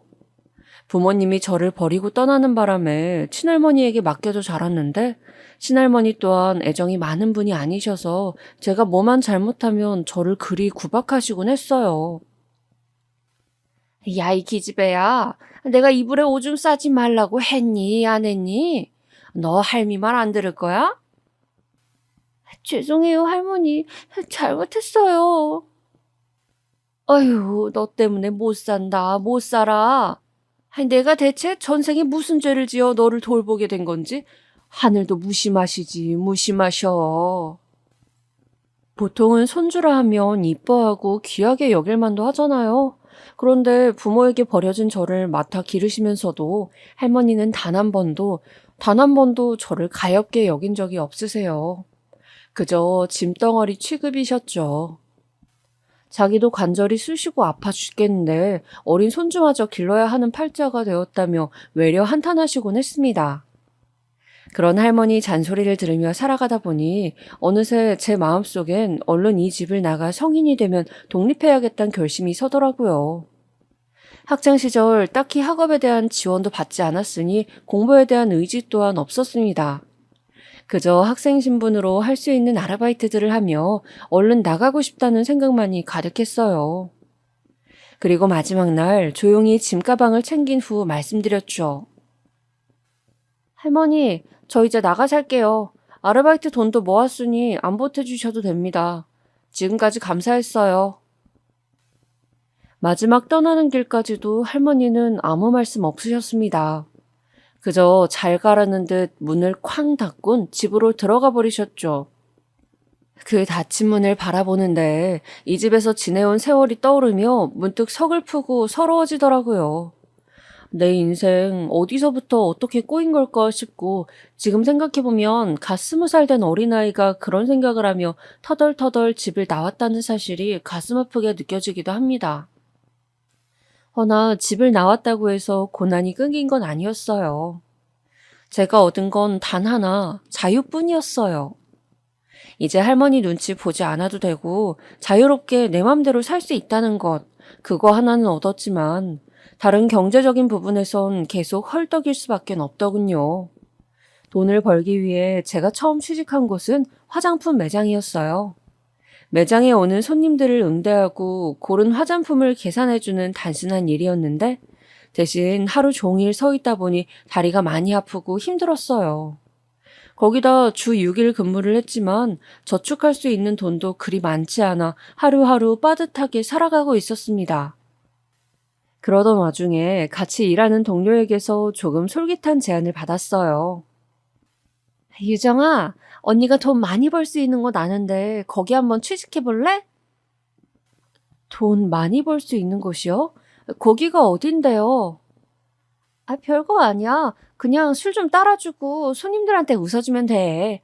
밤에 일하는 거라 힘들긴 해도 여기보단 훨씬 돈 많이 버니까 정 안 맞으면 하다 그만둬도 되고. 고시원 방에서 편의점 도시락을 먹으며 늘 쪼들리게 사는 제 처지를 알았던 동료 언니가 돈을 많이 벌 수 있다며 그런 제안을 한 겁니다. 솔직히 너무 흔들렸어요. 한 번도 그런 곳에서 일해볼 생각은 해보지 않았는데 두렵기도 하고 어떻게 해야 하나 고민하고 또 고민하고 근데 머릿속에서 결정을 내리기도 전에 이미 제 발은 그곳으로 향하고 있더라고요. 너무 절박했던 거겠죠. 불 꺼진 술집 안에 들어온 순간 긴장이 되어 다리가 후들거렸지만 면접은 막상 별거 없었습니다. 아는 언니 소개를 받아 와 그런 건지 내일부터 일할 수 있죠 한마디 하며 출근하라고 하더라고요. 내일부터요? 네, 내일부터 나와요. 네, 알겠습니다. 열심히 하겠습니다. 저를 면접 본 여자는 30대 중반쯤 되어 보였는데 빨리 관두지 말라는 말만 하면서 채용했어요. 저 역시 돈만 벌 수 있다면 그저 이 고시원방만 벗어날 수 있다면 뭐든 할 거라고 생각했기에 그러겠노라 다짐하며 일을 시작했어요. 처음 해보는 술집 일, 정말 말 그대로 제 영혼을 쥐어뜯는 일이라고 표현해도 좋을 겁니다. 딸버린 제가 나이든 아저씨들 옆에 앉아 술을 먹고 은근한 손길들을 받아내는 일은 결코 쉬운 일이 아니었습니다. 밤낮이 바뀌거나 잘 못 마시는 술을 마시는 것까진 크게 문제가 되지 않았습니다. 그 정도야 더 힘든 일도 해봤는데 충분히 버틸 수 있었죠. 근데 그곳에서 일하며 제 자신이 더러운 일을 하고 있다는 생각을 떨쳐낼 수가 없었습니다. 거기다 한 번씩 진상 손님도 있었기에 그런 손님들이 제게 손가락질을 하고 침을 뱉고 막대하면 그날은 정말 목이 쉬어라 울며 집에 돌아갔던 것 같습니다. 아니면 필름이 끊길 때까지 술을 먹던가요. 가끔 잔뜩 취한 손님들이 너같이 천한 X가 하는 말들이 너무 듣기 괴로웠습니다. 그래서 첫 3달까지 술집 안으로 들어가는 문 앞에선 오늘은 꼭 그만둔다 말해야겠다고 생각하며 출근했어요. 그런데 돈이라는 게 정말 무섭더라고요. 술집 일은 술과 웃음을 파는 대신 얻을 수 있는 돈은 어마어마했어요. 화장품 매장에서 죽어라 일을 해도 벌지 못했던 돈을 여기선 하루 이틀이면 벌 수 있었습니다. 그때 마음을 다시 다잡았던 것 같아요. 그래, 딱 1년만 하자. 1년만 하고 그만두자. 1년 동안 버는 돈이면 서울에 괜찮은 집 하나는 구할 수 있을 테고, 그 이후엔 괜찮은 직장을 구해 다시 정상적인 돈벌이를 하자고 다짐했어요. 그리고 그만두겠다는 생각을 접은 채 다시 일을 나가기 시작했습니다. 하지만 1년을 채우고도 저는 나오지 못했어요. 심지어 가끔씩 술집에서 일하는 아가씨들이 명품에 미쳐 백화점을 돌아다니곤 했는데 처음엔 그걸 이해 못했지만 나중에는 저 역시 그러고 있더라고요. 버는 돈이 많으니 쓸 곳이 그런 데밖에 없었어요. 남은 돈을 저축하긴 했지만 이미 살고 있는 오피스텔도 환경이 나쁘지 않아 나중에는 그러지도 않았어요. 마치 하루살이 같은 삶이었어요. 제 삶은 어느새 20대의 다른 아가씨들과의 삶과는 거리가 생겨버렸고 돌아갈 수도 없었습니다. 허나 그렇게 하루 돈 벌고 하루 돈 쓰고 의미 없는 삶이 지속되고 있다는 것을 알았을 땐 제 인생은 이미 나락으로 추락한 후였고요. 그러던 어느 날 조금 정신이 들었던 계기가 생겼습니다. 저희 술집에 30대 후반 정도 되는 남자가 일주일에 한두 번씩 오기 시작했는데 매너도 좋고 팁도 잘 챙겨주어 인기가 좋았습니다. 일하는 사람들에게 예의 있게 굴어 일하는 아가씨들이 그 방으로 많이 들어가려 했어요. 그런데 어느 날 원래 일하던 아가씨가 무단결근을 하면서 제가 그 남자를 접대하게 되는 일이 생겼는데요. 남자는 조용히 술을 마시다가 갑자기 저에게 어쩌다 여기까지 오게 되었냐 묻더군요. 생각지도 못한 질문에 당황했죠. 저는 그냥 궁금해서 물어본 거예요. 말하고 싶지 않으면 안 해도 돼요. 네, 그게... 그런데 그때 문득 내가 어떻게 여기까지 오게 됐지 생각하게 됐습니다. 분명 처음엔 1년만 일하자고 다짐하고 들어온 것이었는데 이제는 늪이 되어 빠져나가지 못하고 있었습니다. 왜인진 모르겠지만 그 순간 눈물이 나기 시작했습니다. 여기서 일하는 제 스스로 가엾거나 하여 흐른 눈물은 결코 아니었습니다. 스스로에 대한 연민과 동정이 아니라 제 삶이지만 놓아버리고 불행한 삶을 자초해 살고 있는 것에 대한 후회와 자책이었죠. 남자 손님은 제가 갑자기 눈물을 쏟자 자신이 더 놀라 당황해했고 미안해했습니다. 제가 괜한 질문을 한 것 같네요. 미안해요. 아니에요, 아니에요. 서로 대화를 마무리하고 술이나 털어놓으려 했지만 어쩐 일인지 남자는 우는 제 얼굴을 닦아주며 이야기를 해보라 재촉했고 저는 천천히 살아온 이야기를 털어놓게 되었어요. 처음이었습니다. 누군가에게 살아온 인생을 그리도 허심탄회하게 말했던 것은 그렇게 무언가를 내려놓듯 이야기를 풀기 시작하자 어느새 제 마음도 가벼워졌고 정리가 되는 느낌이었어요. 덕분에 저는 가게 관리자에게 이번 달까지만 일하고 나가겠다고 말했습니다. 아유, 정말이야? 너 지금 젊고 이쁜데 돈 더 벌지 그래. 아니에요, 언니. 저 그만둘게요. 아, 그래 뭐. 네가 그렇다면 어쩔 수 없지. 언니는 아쉽다는 듯 입맛을 다셨지만 이미 결심을 굳힌 상태였습니다. 거기까지였으면 얼마나 좋았을까요? 어느 날부터 그 남자가 선물 공세를 하더군요. 작은 목걸이부터 팔찌까지 제 생각이나 샀다며 선물을 주는데 솔직히 마음이 뛰기 시작했어요. 누군가 저에게 관심을 표하고 진지하게 만나고 싶어 한다는 점이 제 마음을 사로잡았습니다. 유정 씨가 하면 이쁠 것 같아서, 유정 씨가 좋아할 것 같아서. 그런 말들은 제게 너무나 유혹적이었습니다. 그간 일만 했지 딱히 연애는 하지 않았는데 이런 남자라면 만나고 싶다는 생각이 살며시 들었어요. 물론 술집에서 만난 남자와 아가씨, 남들에게 어떻게 보일지 압니다. 아마도 더럽고 추저분한 일로 보이시겠죠? 어차피 가게에서 나올 신분이었기에 더 이상 아가씨도 아니었고 그 남자 또한 제게 어쩌다 한번 들린 가게라고 했기 때문에 철석같이 그 말을 믿었어요. 그리고 돌이켜보면 당시 저는 누군가가 한없이 주는 애정이 그립고 지독하게 간절했습니다. 서로의 마음을 확인한 이후 저희의 관계는 순식간에 진전되었습니다. 남자는 제게 너가 가게에서 나오면 우리 결혼 전제로 만나보자 라고 말하였고 저도 그러기로 했죠. 하지만 이 모든 것이 허구이자 거짓이라는 걸 알게 되었던 건 가게에 나가던 마지막 날이었습니다. 참 기묘하죠. 그 마지막 날 이런 폭탄 같은 일이 터져버렸으니까요. 어느 날 가게 밖에서 누군가의 고함 소리가 들리더니 갑자기 어떤 여자가 제가 일하던 방으로 걸어와 머리채를 휘어잡더군요. 이 미친년아, 어디 할 짓이 없어 유부남을 꼬셔? 이 더러운 거사. 너 내가 상간녀로 고소할 거니까 그런 줄 알아. 무슨 말씀이세요? 상간녀라뇨? 너 때문에 내 남편이 우리 애 학원비부터 집안 돈까지 다 털었어. 알아? 알거지 되게 생겼다고. 그제야 알았습니다. 제가 만나던 남자가 유부남이었으며 제 환심을 사기 위해 준 선물은 자식 학원비와 생활비를 훔쳐 마련한 것이라는 걸.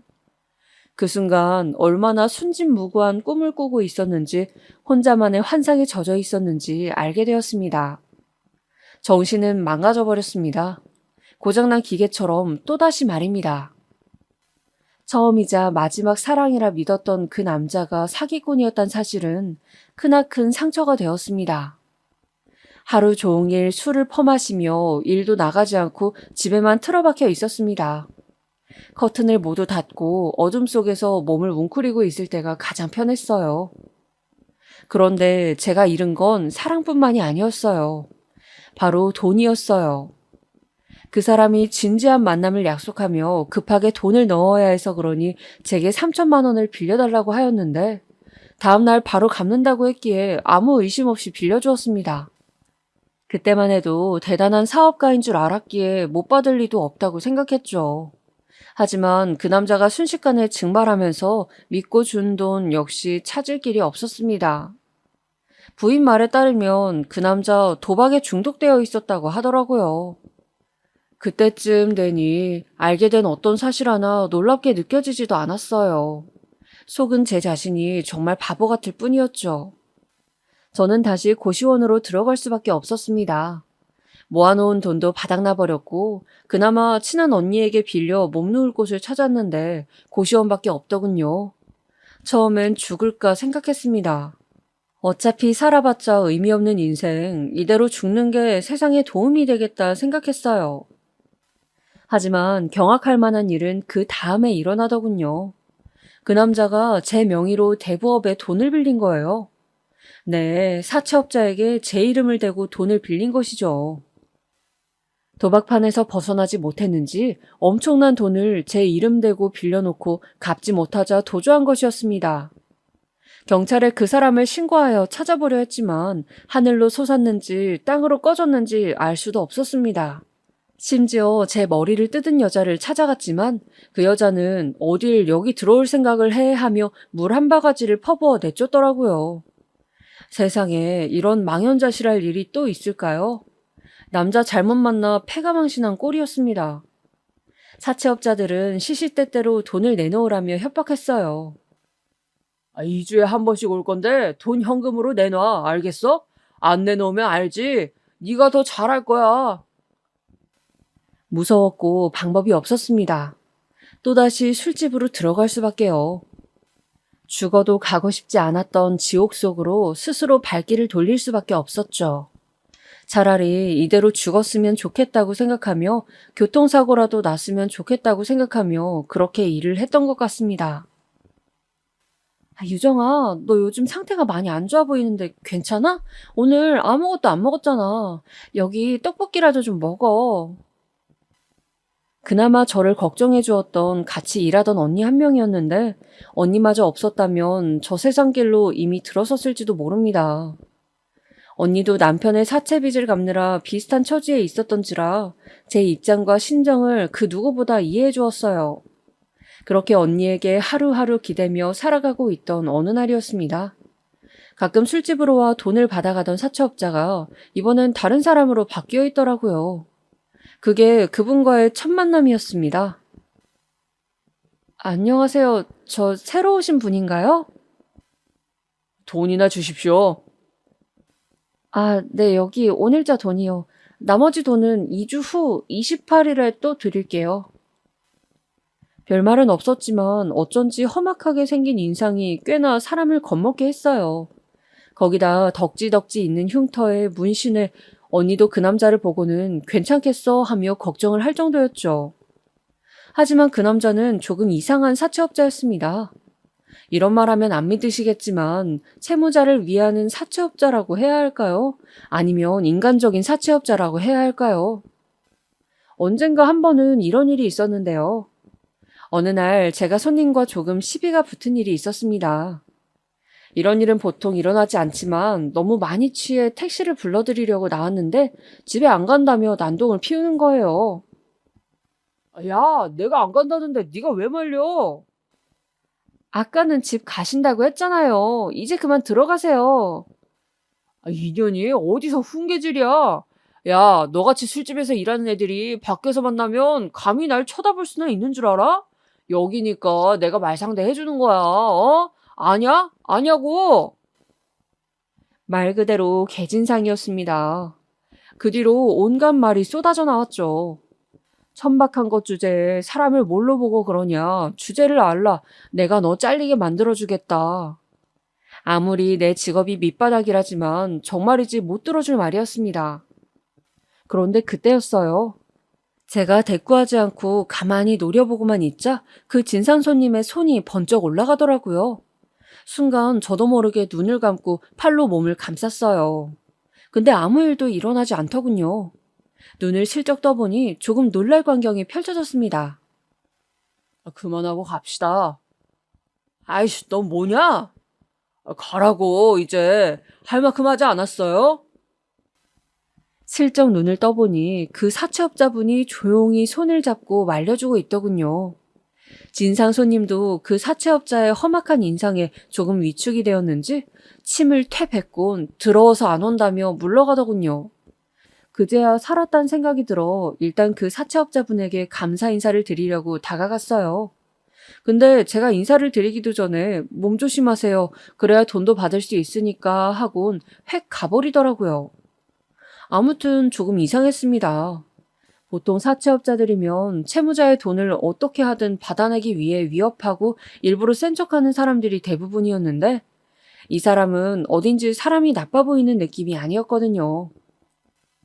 그렇게 지내던 어느 날이었어요. 가게 앞에 있는 사채업자에게 갚아야 할 금액을 건넸는데 액수를 확인한 사채업자가 갑자기 이런 말을 하더군요. 정병수 씨랑은 무슨 관계였습니까? 정병수, 절 등쳐먹고 간 사기꾼 이름이었죠. 사실대로 말해야 하나 고민하다 그대로 털어놓았습니다. 제가 빌린 돈 아니고 내 개인정보로 감쪽같이 날 속여가며 돈을 빌린 거라고. 그러자 사채업자분은 인상이 확 찡그려지더니 제가 하고 싶은 욕을 대신해 주더라고요. 쓰레기 같은 놈이라면서요. 근데 쓰레기 같은 놈 맞아요. 근데 어쩔 수 없어요. 그 돈 안 갚으면 제가 위험해지니까. 그런데 제 말이 끝나기 무섭게 사채업자의 눈빛이 조금 측은하게 변하더니 고생하라는 말을 남기고는 급하게 떠나더라고요. 누군가 쓰레기 같은 놈이라 욕해주니 좋기도 하고 그간 한 번도 입 밖으로 못 냈던 놈인데 회상하니 기분이 더럽기도 하고 아무쪼록 기분이 묘한 날이었습니다. 그런데 사채업자란 사람이 그 뒤론 저를 챙겨주기 시작했어요. 어느 날은 일하던 가게를 보더니 이런 말을 하더라고요. 일할 가게가 여기밖에 없는 거요? 아님 여기가 좋은 겁니까? 더 좋은 조건에서 일할 수 있을 것 같은데 왜 하필 진상들 많은 데서 일하냐는 말인 것 같았습니다. 머뭇거리자 갑자기 명함 하나를 건네주더라고요. 내 친한 형님이 운영하는 곳이니 여기보단 나을 겁니다. 말해두었으니 가보세요. 네, 감사합니다. 한번 가볼게요. 알아보니 여기보단 정말 환경이 더 낫더라고요. 그렇게 저는 그 사채업자분이 일하는 가게로 직장을 옮기게 되었고 조금 더 편하고 돈도 더 잘 벌리는 환경이라 전에 일하던 곳보단 훨씬 수월하게 일을 할 수 있게 되었습니다. 채무자의 직장까지 손수 알아봐주니 직업정신이 투철하다고 해야 할지 아무튼 그 뒤론 조금 더 크게 돈을 갚아나갈 수 있었습니다. 그런데 하나 이곳엔 안 좋은 점도 있었습니다. 여자들 간의 기싸움이 너무 심해 그게 좀 부담스럽더군요. 일부러 제 화장품을 으깨거나 부수는 사람도 있었고 얼굴에 담배 연기를 뿜으며 기를 잡으려는 사람도 있었고요. 허나 저도 그 당시엔 나이가 적지 않았기에 밀리지 않았습니다. 갚아야 할 돈이 산더미인데 이런 것에 하나하나 스트레스 받을 순 없었죠. 그렇게 굳세게 마음을 다 잡고 일을 해나가고 있었을 때 열심히 일했던 거와 별개로 저는 얼마 못 가 쫓겨나고 말았습니다. 지금 생각해도 어처구니 없는 일이었는데요. 어느 날 가게가 한번 뒤집어진 일이 있었습니다. 다름 아닌 손님의 목걸이가 없어진 것이었는데요. 고가의 명품 목걸이였고 CCTV를 찾아봐도 범인이 누구인지 알 길이 없었어요. 그러던 중 갑자기 같이 일하던 아가씨가 관리자에게 저를 가리키며 전현이 가져갔어. 확실해요. 제 가방을 뒤져봐야 된다니까? 하더라고요. 그 말에 손님 역시 이봐요. 당장 가방 내밀어봐요. 하며 저를 의심하더군요. 평소 친분이 있었던 손님이 그렇게 나오니 황당하기도 하고 화도 나더라고요. 이런 곳에서 일한다는 이유로 무시하는 건가요? 뭔가요? 하지만 저야 숨길 게 없었으니 비웃으며 당당히 제 핸드백을 내밀었죠. 근데 핸드백을 뒤적거리던 관리자의 손에선 그 고가의 목걸이가 나오고 말았습니다. 네, 목걸이가요. 분명 그 여자와 손님이 짰든 그 여자 혼자 짰든 일부러 판이 짜여진 게 분명했어요. 하지만 당시엔 저도 얼떨떨해 할 말을 못하고 서 있었습니다. 아, 내가 이럴 줄 알았어. 이 도둑년아. 손님은 제 뺨까지 쳤고 당장 저를 내보내라고 난리가 났고요. 그런 일이 있고 나자 저는 가게에서 쫓겨나게 되었고 그 어디든 발을 붙이지 못하게 되었습니다. 도둑년이라는 낙인이 찍힌 채로 말입니다. 이젠 정말로 가게에 나가지 못하게 되자 돈을 갚을 길도 막막해졌고 급하게 작은 자취방으로 집을 옮겼지만 몇 달이 지나자 당장 먹을 물도 쌀도 떨어져 갔습니다. 어떻게 내 인생은 이토록 가시밭길인지, 어찌 한 번도 편하게 걸을 수가 없는 것인지, 그때선 거의 초연한 자세가 되어 방 안에서 술만 마시고 있었어요. 그런데 어느 날 누군가 제 방 문을 쾅쾅쾅 두드리더군요. 순간 겁이 나 문 쪽을 쳐다봤는데 사채업자가 문 앞을 기웃거리고 있었고 그제야 정신이 들었어요. 제가 갚을 돈이 있다는 사실이 자각되었어요. 큰일이었습니다. 당장 돈이 없으니 제가 할 수 있는 건 장롱 속에 들어가 숨는 것뿐이었습니다. 근데 제가 나가지 않고 있으니 말소리가 들려오더군요. 가게에서 듣고 찾아왔습니다. 갈 데 없다면서요. 할 말이 없어 그저 숨만 죽이고 있는데 사채업자는 태연하게 말을 이었습니다. 도망치거나 죽을 생각은 행여나 하지 마세요. 그랬다간 죽어도 끝까지 쫓아가 돈 받을 거니까. 몸이 부들부들 떨렸습니다. 협박의 공포가 저를 압도했어요. 그리고선 한참 있다 사채업자는 사라졌습니다. 저는 밤이 돼서야 갔나 해서 문을 빼꼼히 열었어요. 근데 문 앞엔 예상치 못한 것들이 놓여져 있더라고요. 바로 커다란 쌀과 김치, 각종 반찬이었어요. 뭐지 싶어 두리번거렸는데 그 사람은 이미 사라져 물을 곳도 없었죠. 쌀을 힘겹게 이고 지고 들어왔는데 마침 쪽지 하나가 톡 떨어졌어요. 거기엔 돈이라는 글자가 적혀 있었어요. 그런 험악한 말을 던지고서 쌀을 주니 어이가 없기도 하고 어떻게 해석해야 할지 난감했습니다. 어쨌든 그렇게 다음 한 달은 그 사람이 준 쌀로 어찌저찌 버티었습니다. 그러면서 힘을 내어 일자리도 찾게 되었죠. 이번에는 다른 일을 했어요. 술집이 아닌 시내에 있던 순댓국밥집이었습니다. 12시간 동안 일하는 주방 일이었지만 그나마 이거라도 해야 돈 갚을 길이 보여 선택했어요. 일하는 동안 몸 여기저기가 아파왔지만 다행히 식당에서 일하는 동안은 사람 문제로 골머리 썩을 일이 없어 좋았어요. 주방 이모들도 나이가 지긋하신 사장님도 모두 착하신 분들이었습니다. 저를 딸처럼 여겨주시며 식사도 잘 챙겨주셨고요. 그 바람에 깡마른 몸매였던 저도 어느새 살이 두둑이 올라왔습니다.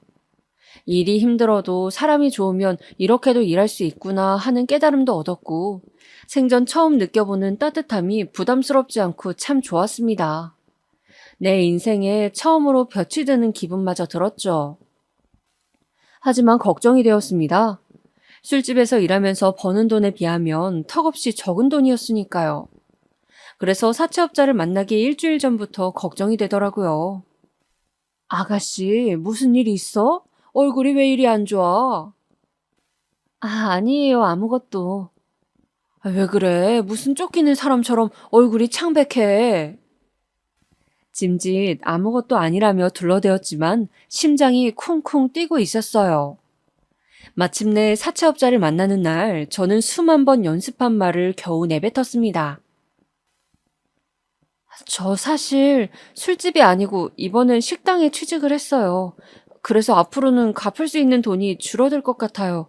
다만 무슨 일이 있어도 돈은 꼭 갚을 테니 한 번만 지켜봐 주시면 안 될까요? 꼭 갚겠습니다. 다 갚겠습니다. 부탁드립니다.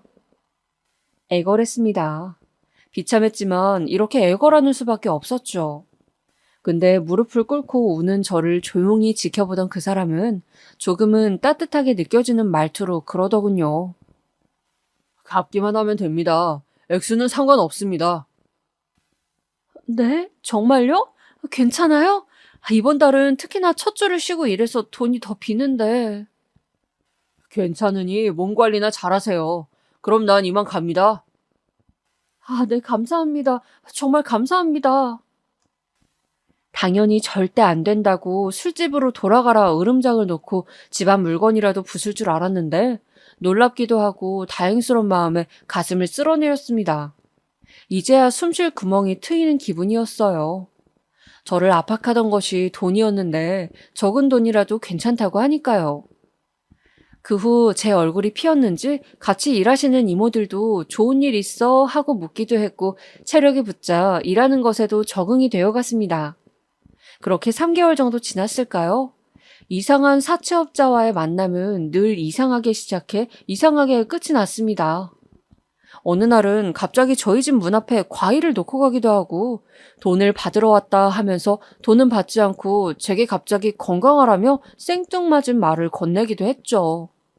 그리고 당시 무거운 쟁반을 나르느라 손목이 아파 파스를 두르고 있는 절 보더니 병원에 가야 낫는다는 말까지 하더라고요. 그렇게 이런 말 저런 말 하다 보니 어느새 저도 그 사채업자를 조금은 덜 무서워할 수 있게 되었습니다. 그리고 어느 무더운 여름날엔 땀을 뻘뻘 흘리며 가게 앞에 서 있길래 저도 모르게 저 괜찮으시면 들어가셔서 식사하시고 가실래요? 권하기도 했습니다. 사실상 제게 돈을 받으러 온 사람이었지만 우리가 채무자와 사채업자 관계라는 건 아무도 추측하지 못했죠. 이모들은 제가 낯선 남자를 끌고 들어오자 뭐야 만나는 남자야? 근데 나쁜 일 하는 사람은 아니지? 좀 생긴 게 거시기 한데 라며 묻기도 했습니다. 그런데 이모들 말을 들어 그런지 저 역시 문득 그런 생각이 들더라고요. 설마 저 사람이 날 좋아하나? 좋아하지 않으면 채무자한테 왜 이렇게까지 잘해주는 거지? 하는 생각이요. 근데 나이 차는 둘째치고 채무자와 사채업자 사이에 애초에 그런 관계가 형성된다는 것이 말이 안 되었죠. 허나 그러던 어느 날 제가 그것을 진지하게 의심할 만한 사건이 일어났는데요. 그날은 한겨울날이었고 국밥집에서 일을 하고 집에 돌아오려던 참이었습니다. 가게 문을 닫는데 저도 모르게 눈앞이 어질어질 하더라고요. 아침부터 몸이 으슬으슬했는데 나아지겠지 싶어 약도 안 먹고 버티던 게 일이 끝나니까 몰려오는 것 같더라고요. 그래서 얼른 집에 가서 쉬어야겠다는 생각으로 발을 뻗었습니다. 근데 발을 뻗은 순간 이상하더라고요. 눈앞이 흐릿해지더니 온몸에 힘이 쭉 빠졌고 그 길로 철푸덕 소리를 내며 정신을 잃었습니다. 눈을 뜨고 나서야 제가 병원에 와 있다는 걸 깨달았죠. 그리고 사채업자가 제 눈앞에 있어 화들짝 놀라 물었습니다. 어떻게 여길? 오늘 돈 주는 날인 거 잊었습니까? 앞불싸 잊고 있었어요. 돈도 집에 있는데 병원에 누워있게 됐으니 난감했죠. 근데 제 표정을 감지하곤 그러더군요. 제가 업고 왔습니다. 인근에 응급실이 있길래 추운 날 얼어 죽을 뻔했다네요, 의사가. 아, 네. 아프면 쉬지 뭐하러 일을 나갑니까? 네? 아플 땐 일 나가지 말고 쉬세요. 그런다고 돈 더 버는 거 아니니까. 몸 건강한 게 최고입니다. 나도 아플 땐 일 안 해요. 아무튼 가겠습니다. 뭐라 말을 해야 할지 몰랐습니다. 누군가 제 몸 걱정을 해준 게 너무 오랜만이라 그런지 그게 사채업자라 그런 건지 할 말을 못 찾겠더라고요. 어색해 손만 만지작거리고 있는데 그 남자는 그러곤 나가더니 병원비까지 계산해주고 갔더라고요. 또 퇴원한 다음 날은 집 앞에 몸을 잘 살피라는 쪽지와 함께 과일 바구니까지 놓아져 있었습니다. 이러니 제가 의심하지 않을 수 없었죠. 혹시나 하는 생각이 들어 그 남자를 만날 때마다 이제는 자꾸 그런 쪽으로 생각하게 되었어요. 그러던 어느 날 조심스레 물어보게 되었습니다. 저기 있잖아요. 혹시 아니 이런 말 어떻게 들리실지 모르겠지만 저 좋아하세요? 이상해서요. 자꾸 저한테 잘해주시고 챙겨주시고 하니까. 근데 그 남자는 질문을 한 제 눈을 뚫어지게 보더니 픽 웃더라고요. 마치 어처구니 없는 질문을 들었다는 듯이요. 저는 지금 누굴 좋아할 상황이 못 됩니다. 네? 좋아할 수가 없는 놈이라고요. 답변 됐죠? 갑니다. 당시엔 몰랐습니다. 그 사람의 그 말이 얼마나 진실에 가까웠는지. 그래서 저는 나중에 그 사람을 떠나보내고 더 많이 울었던 것 같아요. 그 후론 사채업자분을 볼 일이 없었습니다. 마치 계획된 것처럼 어느 날부터 나타나지 않았기 때문이에요. 이상했습니다. 말없이 사라질 사람도 아니었고 다른 사채업자라도 올 텐데 아무도 돈 재촉을 하지 않았거든요. 괜히 불안하기도 했죠. 그래서 제 쪽에서 먼저 연락을 해야 하나 하던 중 모르는 번호로 연락이 왔어요. 저 혹시 김유정 씨 되시나요? 강영식 씨께서 오늘 오후 3시에 돌아가셨는데 김유정 씨 앞으로 남기신 게 있어서 여기 병원으로 오실 수 있을까요? 경찰에게서 온 전화였는데 강영식이라는 낯선 이름의 남자가 제게 무언가를 남겼다고 했습니다. 뭐지 싶어 일이 끝나고 경찰이 알려준 병원으로 향했는데 가는 내내 본능적으로 저는 알고 있었던 것 같기도 합니다. 강영식이 바로 그 사채업자라는 것을요. 그리고 경찰이 건네준 기나긴 편지 한 장을 받았을 때 그 예감이 확신으로 번졌을 때 저도 모르게 그만 몸이 떨려왔습니다. 안녕하세요. 이 편지를 받을 적엔 아마 나는 이 세상에 없을 겁니다. 다만 나의 지난 생을 누군가에게 알릴 수 있다면 그게 당신이었으면 해서 이렇게 남깁니다. 일단 돈은 내가 다 갚았습니다. 밀렸던 돈도 말입니다. 그러니 걱정 말고 당신의 삶을 살아나가시길 바랍니다. 나는 참 못된 놈이었습니다. 사채업자로 살면서 채무자의 돈만을 지독하게 쫓고 받아내기 위해 수단과 방법을 가리지 않았어요. 신이 그런 내 모습을 봤다면 아마 지옥불에 떨어져도 마땅할 악마라고 했을 겁니다. 나로 인해 어떤 사람들은 목숨을 스스로 버리기도 했습니다. 하지만 돈을 갚을 능력이 안 되는 사람들이 자기의 처지를 비관하며 죽어갈 때 나는 그들의 옆에 있어준 게 아니라 그들을 낭떠러지로 떠밀었습니다. 나 같은 사람이 하나만 적었어도 아마 세상은 살만한 공간이 되지 않았을까 싶습니다. 인간으로서 후회와 자책이라는 것을 했을 땐 이미 너무 늦었습니다. 시한부 선고를 받은 뒤입니다. 죽을 날을 받아두고 내 인생을 돌아보니 잘한 것은커녕 잘못한 것 투성이더군요. 어쩌다 내 인생이 이토록 엉망진창이 되어버린 건지, 나란 존재가 어쩌다 이런 쓰레기가 되어버린 건지 알 수 없을 정도로 뒤엉켜 있었습니다. 그래서 당신을 만났을 때 나는 스스로를 조금이라도 용서하고 싶어 호의를 베풀었습니다. 처음으로 인간답게 굴어봤죠. 그러고 나니 살맛이 나더랍니다. 허나 이것이 내 죄에 대한 면죄부가 결코 되지 않으리라는 거 잘 압니다.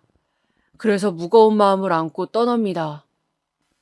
마지막으로 지금껏 고달프고 힘든 삶을 사셨을 채무자님, 앞으로의 인생은 그 누구보다 당당하게 그리고 빛나게 사시길 바랍니다.